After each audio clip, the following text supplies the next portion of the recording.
The Tom Woods Show, episode 1813. Prepare to set fire to the index card of allowable opinion. Your daily dose of liberty education starts here. The Tom Woods Show.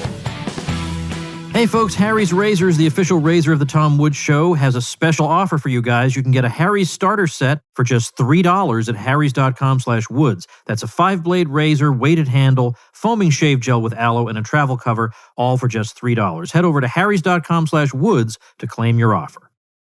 Hi everybody, Tom Woods here, talking about the virus today. We actually have a lot of ground to cover today. And in particular, we're going to be at least beginning the conversation with a discussion of what's been happening in the courts in terms of challenging the various COVID restrictions from a religious liberty perspective. Because, of course, the churches have been under particular restrictions, in many cases far more unreasonable than other entities have had to deal with. But there's a lot more we're going to be talking about in this episode today.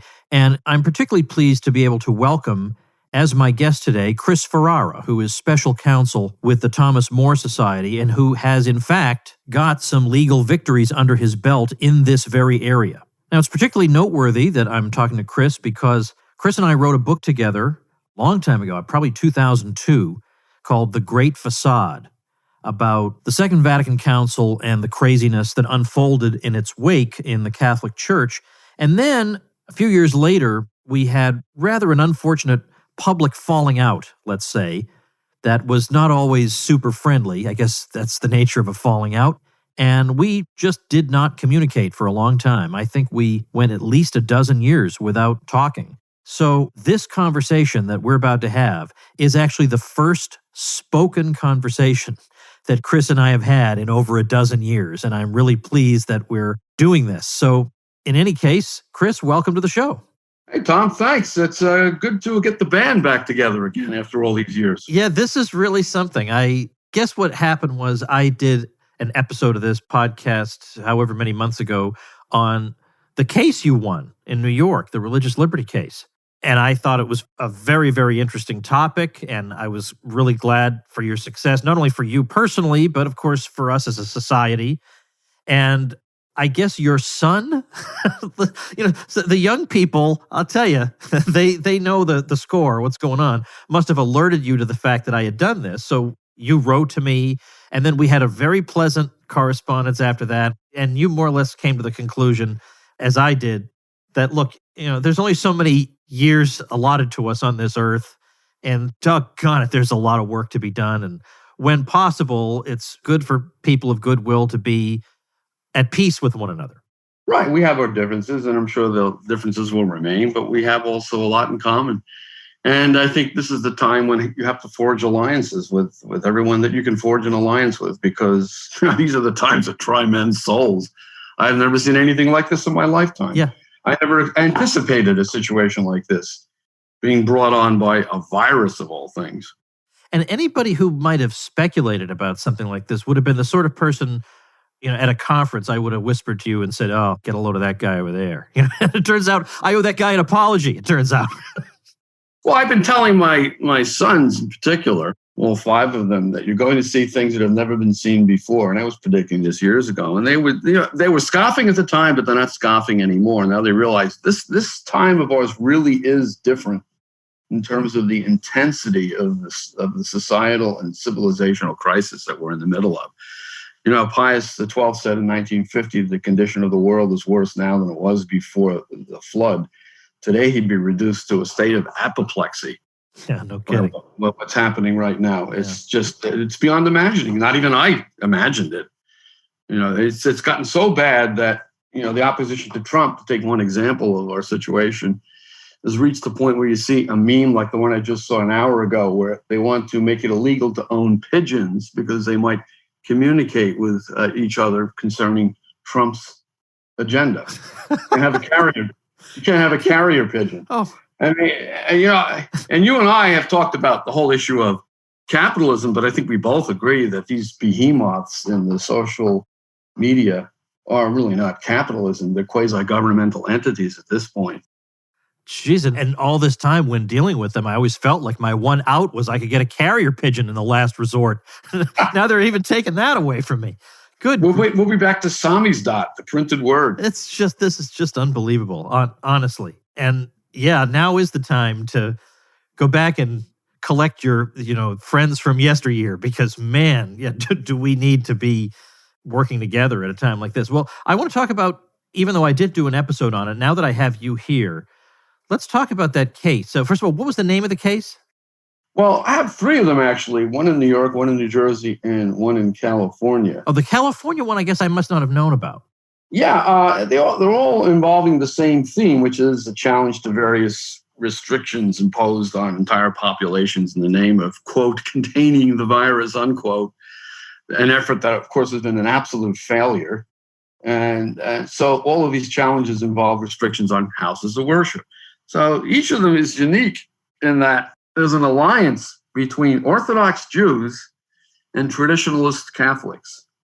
And the parallels between the two constituencies are really quite striking. So the Orthodox Jew, like the traditionalist Catholic, is an outcast within his own religious constituency. He's backstabbed by his own fellow religionists. He's considered the Taliban of his religion, and so on and so forth. But these are the people who have the courage to stand up and challenge these restrictions while the mainstream religionists cower in the background. So in all three cases, we've got a combination of Orthodox Jews and priests of the Society of St. Pius X. And in all three cases, we've achieved significant victories by means of this alliance. And it just looks good. You're not just representing your own constituency. You're not special pleading on behalf of Catholics. You're basically showing that believers of all kinds have been suffering unbelievably under these restrictions, which are absolutely preposterous. So in all three cases, New York, New Jersey, California, we're challenging capacity limits on churches. And also the challenge is now expanding to include the social distancing nonsense and the absolutely absurd mask mandate. That's the next phase of the challenge. I recall Bill de Blasio commenting on all this and saying, well, I understand, in effect, maybe a handful of people are unhappy, but the fact is, I consulted with the religious leadership of the church in New York when drafting these regulations. And the thing is, I don't doubt that. Is it actually the case that Cardinal, why am I drawing a blank on the Archbishop of New York? Is it Dolan? Hey, of course, you mean to draw a blank. Yeah, he's such a non-entity. I can't even remember him. Dolan. Yeah. So was Dolan, in fact, just going along with this? Of course. I assume, yeah. Of course, because, the mainstream Catholic Church is only too happy to give to Caesar what is Caesar's and also to give to Caesar what is God's. So that's what's happening. They're bending over backwards to abide by these restrictions. But there's an irony here, because the breakthrough with the Supreme Court actually came in a challenge by Bishop DiMarzio of Brooklyn Diocese. What happened was he was challenging the capacity restrictions under something called the Cluster Action Initiative of Governor Cuomo. This is a big subject, but the Cluster Action Initiative is the next phase of the big scam of the virus-related lockdowns. First, it was, flatten the curve. Well, the curve disappeared sometime in June. Then it was contain the virus. Well, the virus has pretty much been contained in terms of deaths and hospitalizations. So now it's the Cluster Action Initiative. What is the Cluster Action Initiative? Well, they go around, they test every fool who's willing to be tested with the polymerase chain reaction test, or PCR test. They run 35 or 40 cycles. They find some remnant of RNA or DNA, and they declare that a case of COVID-19 without a clinical illness. These are not cases at all. They're just positive test results that in most cases mean absolutely nothing in terms of an infectious disease.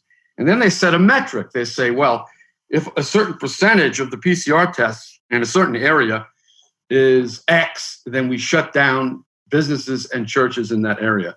So you have the red zone, the orange zone, and the yellow zone.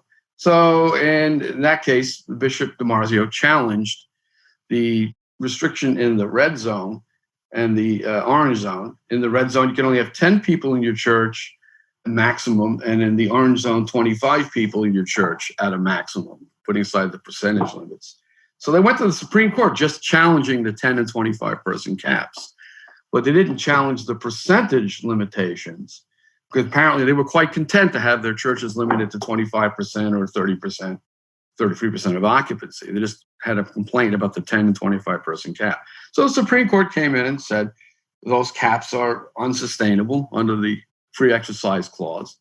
And it granted Bishop DiMarzio and also Agudath Israel, an organization of synagogues, an injunction against enforcement of these caps pending an appeal to the Second Circuit. So they took the appeal to the Second Circuit. The Second Circuit wouldn't give them a temporary injunction. So they went to the Supreme Court, and the Supreme Court gave them an injunction. And after that, in a way, the dam broke. So now we have different applications, including my own application to the Thomas More Society with our Supreme Court counsel for an injunction pending appeal. And what the Supreme Court's doing now, in light of the Brooklyn Diocese case, is saying the 10 and 25 person cap idea, that's a dead letter. As far as percentage limits, we're vacating any denial of injunctive relief by the lower courts and sending it back to the lower courts to reconsider even these percentage limitations. Because favored businesses like factories, meatpacking plants, retail, grocery stores, liquor stores, bakeries, you name it, there's a long list of favored businesses, either don't have those percentage limits or more generous percentage limits. So now all the lower courts are being forced to reconsider the whole scheme of restricting churches more harshly than favored businesses. And we've made a lot of gains. So we can talk about other cases too. I have the Jersey case and the California case, all involving pretty much the same type of legal challenge. And in general, the results have been... Well, in New York, in the case of Robinson versus Murphy, Robinson's the lead plaintiff, a priest of the Society of St. Pius X. Back in June, the judge issued an injunction in our favor. He said in June, you have to treat churches the same way you treat so-called phase 2 industries, which are favored businesses.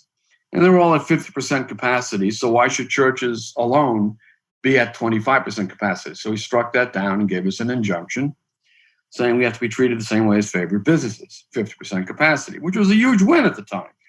Then, of course, Cuomo, not content with his original regime, came in with this thing I mentioned earlier, the Cluster Action Initiative.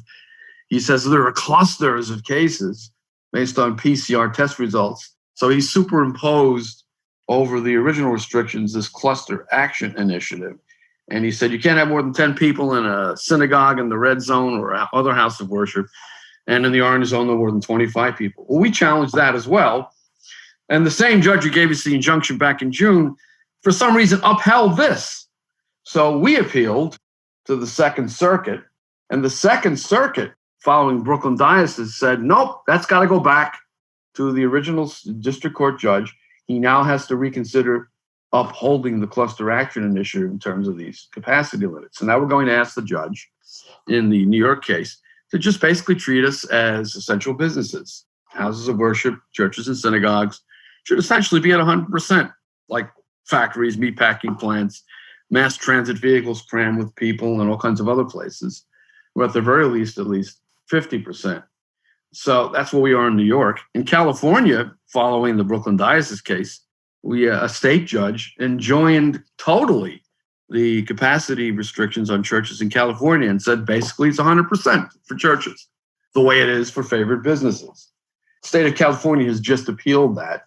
But interestingly enough, the county of Los Angeles, where the Pius X priest there, Father Burfoot, has a couple of churches, dropped all its restrictions on churches. They're now at 100% capacity because of the original Supreme Court case in Brooklyn Diocese. So we have a win there.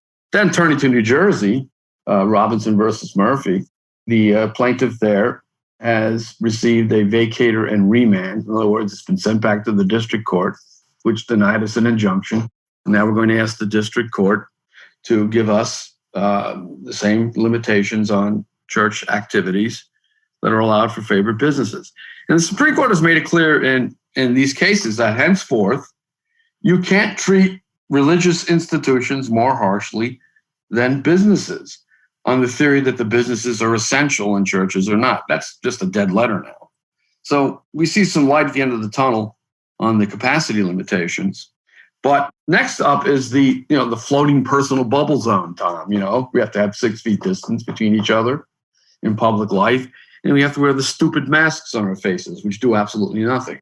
So in the next phase of litigation, we're going to be challenging the mask mandate which is riddled with exceptions, by the way, for favorite activities, and the social distancing regime, which is absolute nonsense. I mean, who came up with this idea that people have to stand 6 feet away from each other when they're in public? I mean, if you stand 6 feet away from someone and then you move along the sidewalk, for example, you're moving into the same airspace that was occupied by the person you were 6 feet away from. So you're walking into this mist of virus wherever you are. So the 6 foot rule makes no sense.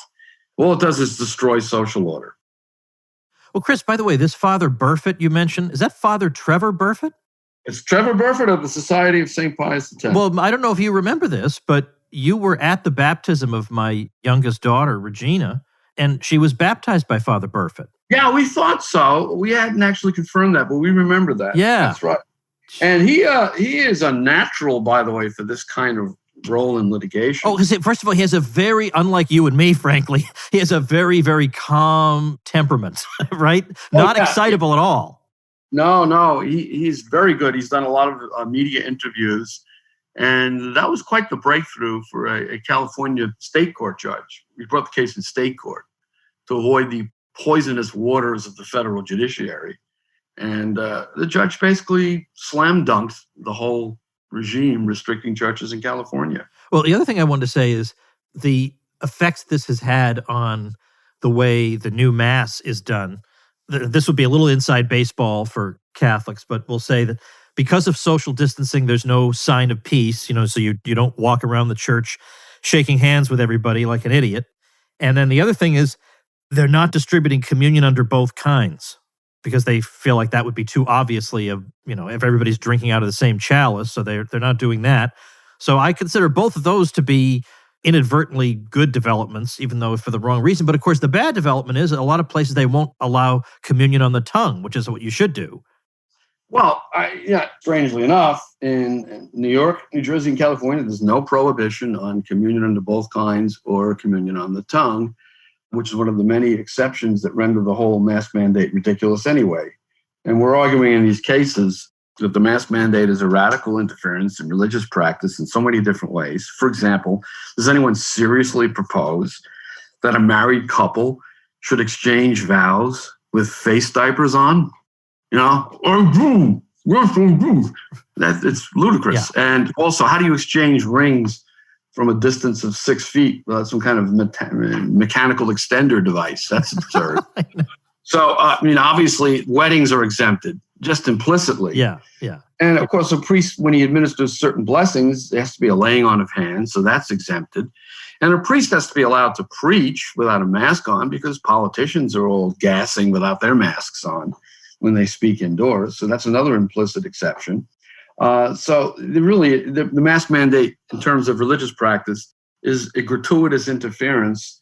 And Governor Murphy in New Jersey has made a ludicrous attempt to accommodate religion in terms of the mask mandate. So he says that the mask may be removed briefly or momentarily for a religious purpose or religious reasons. Now, that's an interesting concept. So they're going to station mask monitors in churches to shout, "That's long enough, put the mask back on." It's nonsense. And so we're arguing in New Jersey that, look, it just doesn't work. You can't impose a mask mandate during worship any more than you can impose a mask mandate during eating. Now, in New Jersey, for example, you have the restaurant exception. Restaurants are at 25% capacity, I believe, but you can have tables of 8. So think about it. You got people at tables of 8. They obviously can't wear the masks while they're eating and drinking their wine and tucking into multi-course dinners. They can talk and laugh and spit viral particles at each other across a table for as long as they please, or as long as the owner lets them sit at the table. So what sense does it make to say that people sitting in pews, facing in the same direction, have to wear their masks when they're there for only an hour? It doesn't make any sense at all. And, people underestimate the significance of this mask mandate. It is radically disruptive, if not destructive, of social order. Everyone walking around with his face covered, we're all converted into identical drones following a ridiculous governmental command just because the government commands it. And there's no real evidence that masks have done anything. In fact, after nine or almost 10 months of this nonsense, we're told that the virus is out of control. Well, Obviously, the mask mandate had no effect whatsoever on the so-called viral spread.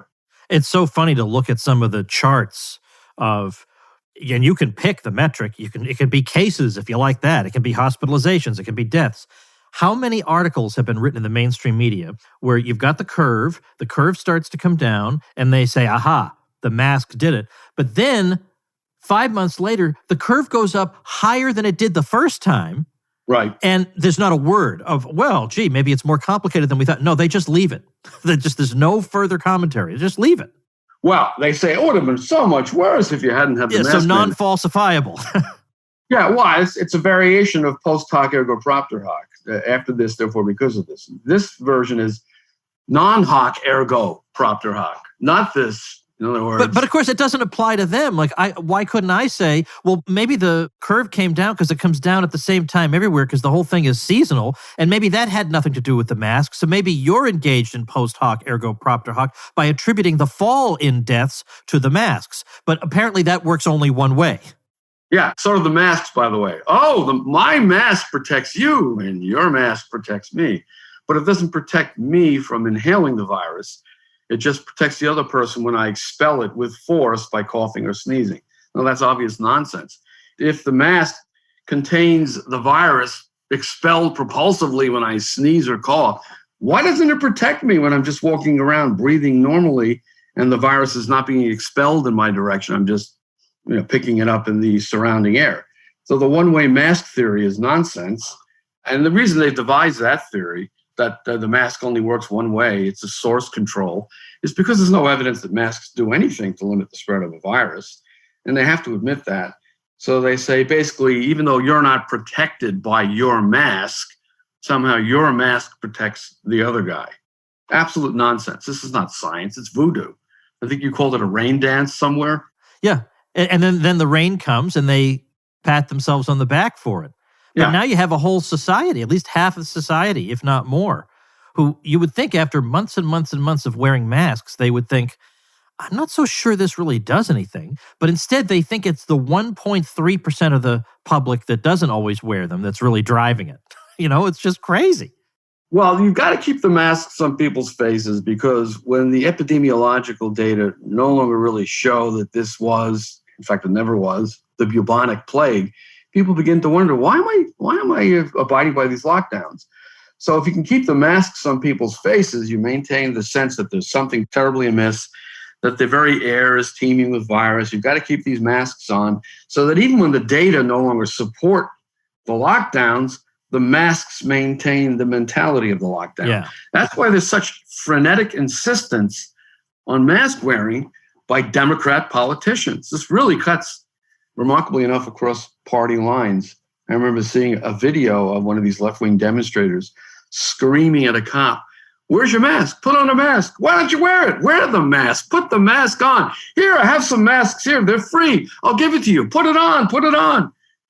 Just insanely insisting that this cop put the mask on. So the cop takes the box of masks and flips it behind his head, which is the response that all of us should have to this at this point. 9 months of this nonsense should be enough to demonstrate this is nothing more than a governmental imposition on freedom for the sake of restricting our liberty and maintaining the mentality of the lockdown.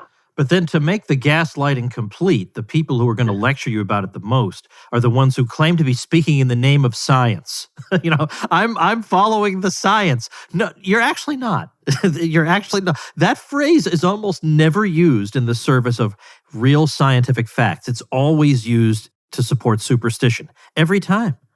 Well, in the complaints we filed, especially the one in California, we detail basically the consensus before, let us say, April of 2020, that masks are simply ineffective, even in a hospital setting, by the way, Tom, at limiting the spread of influenza-like illnesses. And the COVID-19 is an influenza-like illness by definition. Even Deborah Birx said as much. So the consensus was suddenly reversed in April. You remember the famous Jerome Adams tweet, "Hey, people, stop buying masks. They're not effective." That was in April. He's telling people in the official tweet, stop buying masks. They're not effective in limiting the spread of COVID-19. Elsewhere, he said they can even increase your risk of spreading COVID-19. because the surfaces are contaminated. You keep fiddling with them, and then you touch your face, and whatever's on the surface of the mask gets transferred into your nose or some other part of your mouth, and you actually infect yourself. In fact, all of the guidance on masks says when you take them off, don't touch them. In fact, the New York guidance says if you take your mask off, don't leave it where anybody could pick it up. So you have this contaminated object that you can't even touch when you remove it, but you're expected to slap it on your face and walk around with it for 6 to 8 hours a day. It's absolute lunacy. Hey, folks, let's take a brief moment to thank our sponsor, Harry's, the official razor of The Tom Woods Show. If in 2021 you have not resolved to take better care of yourself, well, doggone it, you darn well should. I forgot my Harry's razor when I was in the Virgin Islands last week, so I bought some generic brand at the airport. I don't know how people do this. It felt like I was undergoing surgery without anesthesia. Where was that beautiful, smooth glide from my Harry's blade and that amazing close shave I have taken for granted? Harry's is a return to the essential, quality craftsmanship at a fair price. They combine a simple, ergonomic design with 5 sharp blades. They source their steel from Sweden and manufacture their blades in their world-class factory in Germany. Well, Harry's has a special offer for listeners of my show. New customers can get a Harry's starter set for just $3 at harrys.com/woods. You'll get a 5-blade razor, weighted handle, foaming shave gel with aloe, and a travel cover, all for just $3. Get everything you need for a close, comfortable shave. Go to harrys.com/woods to claim your offer. Tell us about, obviously there have been a whole bunch of cases related to this. There have been businesses that have fought back, not nearly as many as I would have expected, but there have been some businesses that have fought back. And there have been some judges that have sounded sympathetic or that have said there doesn't seem to be any scientific basis for this particular restriction. And you were telling me in email that from what you've seen, some of the Trump appointees have actually been pretty good on stuff like this. No, the decisions they render are just common sense. And here's the essence of what they say. We don't care how bad you say the pandemic is. They always bring in the attorneys general who defend these COVID-19 regimes. There are a boatload of statistics about surging cases. Again, it's just unreliable PCR test results. It's the end of the world. It's the apocalypse. And I remember arguing in California, and this is what the Trump judges are saying. Well, how is it that it's not the apocalypse at Walmart? And why is there no apocalypse at Costco? And why is there no apocalypse on the trains and planes that are packed with people, or the meatpacking plants, or the liquor stores, or the big box stores? There's no apocalypse there. So only it's when you get to the question of whether people can go to church, do we come in with the apocalyptic rhetoric. So what the Trump judges are saying is, look, the issue is not how bad the pandemic is. We're not here to debate statistics or your prophecies of doom.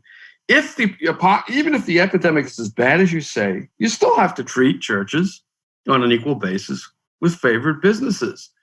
So we're arguing in all of these cases, yeah, that's very nice that you say this is the apocalypse, but even during the apocalypse, you can't treat churches disparately in comparison with favored businesses. It's really that simple. And that's what the Trump judges are saying. You know, it's good for Costco, it's good for church. That's the bottom line here. I want to read something that I posted on Twitter. Yes, I know, but there are different theories on this. I have a friend, Michael Rechtenwald. You would find him very interesting, Chris. I actually think he was in seminary for some time, and he became a Marxist. I don't know if the two things are connected, but he was a Marxist for most of his academic career at NYU. And then in the past probably 4 to 5 years, very rare for somebody in his probably late 50s, had a complete transformation of his ideology. He is now on the warpath against all these people, and he's 100% with us on things that matter. And Rechtenwald has this theory that, yes, we should move onto platforms that aren't going to, that can at least stand the sight of us and are less likely to kick us off.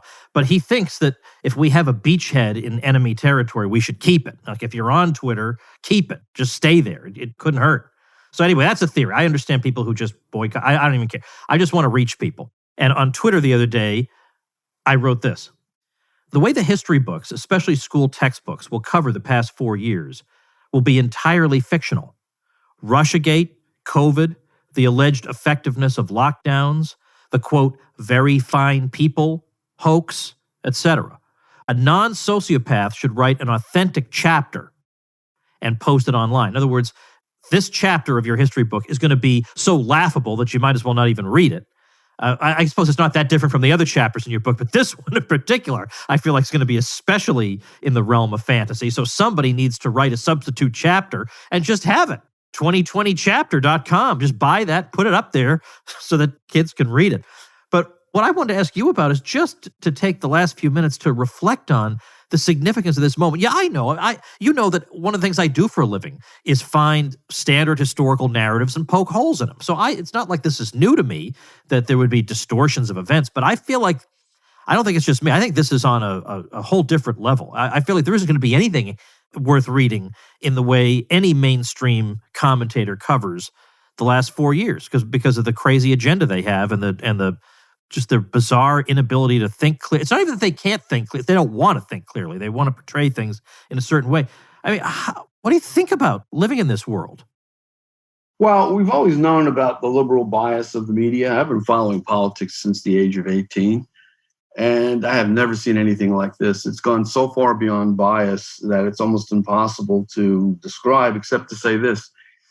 Moving far beyond bias, they're now just constructing entire narratives that have no resemblance to the real world. And then the narrative becomes your news. So the Russiagate thing. When we first heard that Trump was accused of colluding with Russia, anyone with any sense knew that that was a total crock. I mean, what does it even mean to say that he colluded with Russia? They never really defined collusion with Russia, but the narrative was an invention, and that invention became the 24-hour news cycle. For years, they just made it up. There was nothing to it. The COVID-19 narrative, same thing. Right now, we're seeing claims in the news that cases are surging, but they're not cases. We don't have 25 million cases of COVID-19 in the United States. They're deliberately conflating the difference between a test result, which is unreliable to begin with, especially if you're running 40 cycles of the PCR test, and an actual clinical illness. They're pretending that 25 million people have come down with COVID-19 when it isn't the case. So that's an entirely fictional narrative. And now we're getting just all fictional narratives all the time. There is no more news, really. It's just a series of narratives that bear no resemblance to reality. That is something new. As I say, it's not bias anymore. It's just basically a Pravda, American Pravda. Well, given that, look, I grew up as a kid, I grew up in the 80s. And so I grew up under Ronald Reagan. And yeah, a lot of people didn't like Ronald Reagan. And some of them really didn't like Reagan. But I never got the sense that, and a little teenage kid, what do I know? But I still never got the sense that there was beneath the surface just an unremitting hostility between two irreconcilable groups of people. I never had that feeling. I felt like, well, some people really, really think we need to raise taxes to fund some social programs. That was really about it. And this has been transformed within my lifetime to the point where I feel like I'm watching companies saying they're not going to process payments for this or that group or this or that individual, even the president of the United States. And I don't know what the future has in store for me. And this all happened over the course of my lifetime. And so then the question becomes, well, the thing is, our side, if I may speak very, very broadly when speaking of our side, we're not the protesting type. We're not the organizing and conniving type. We're not the cabal type. We don't do those things. Because we're not sinister and because we don't have the time or the desire. We want to live normal lives. We want to focus on hearth and home, all the specific duties we have according to our states in life. That's the way normal people think. We're not suited to this. But yet we've been thrust into this position that either we learn how to organize and defend ourselves fast, or I fear a very grave future. So either we just retreat and just focus on just getting our own kids through this crazy world. It's either that, or we have a wide-scale kind of resistance. I don't know. Do you think of a third option? And of those two, which one do you choose? Oh, you've got to speak the truth in season and out of season. There's no doubt about that, no matter what happens in the world. But this is something new in terms of Trump, the great disruptor. American politics never really offered much of a choice. It ran the gamut from A to B.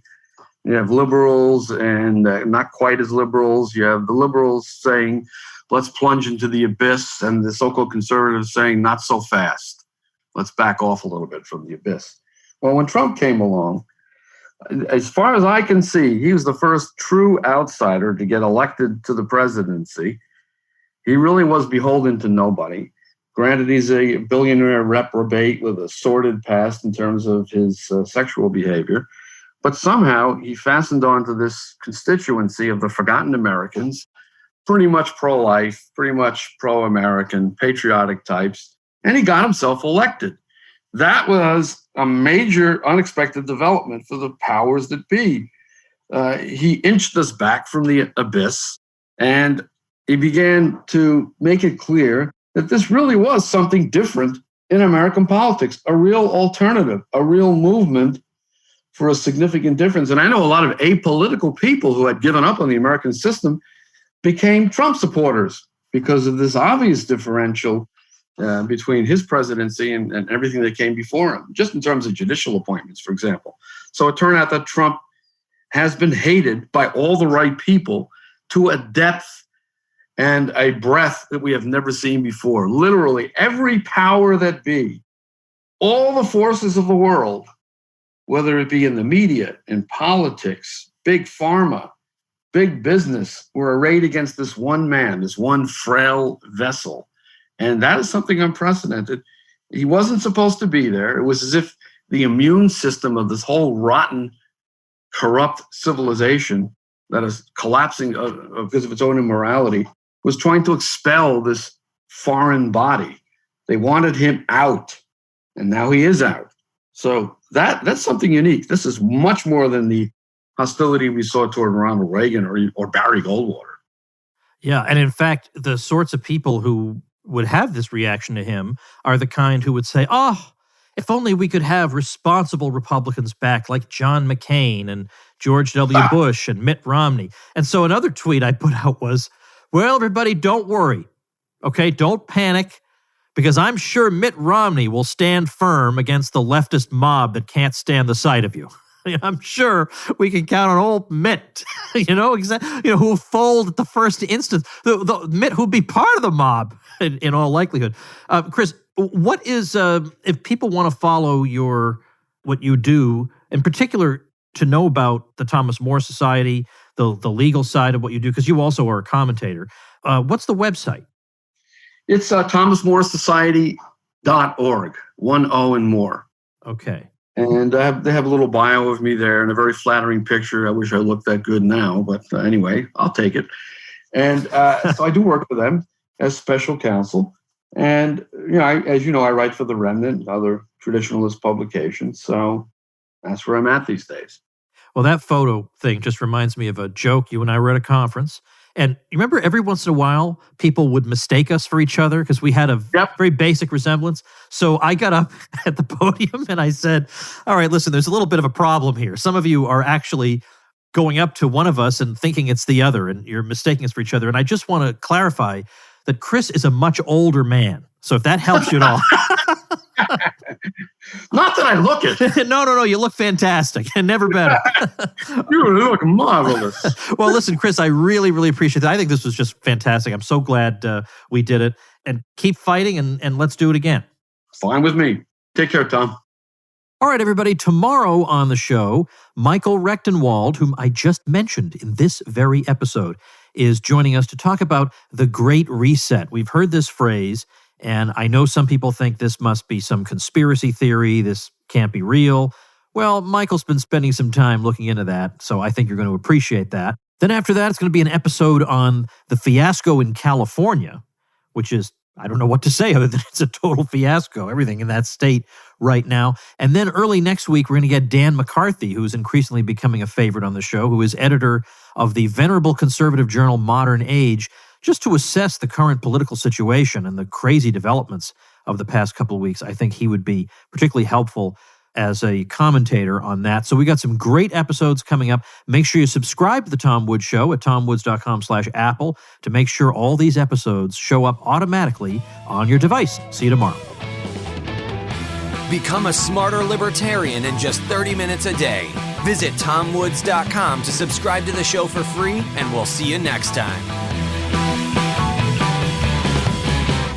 Like the sound of The Tom Woods Show? My audio production is provided by Podsworth Media. Check them out at podsworth.com.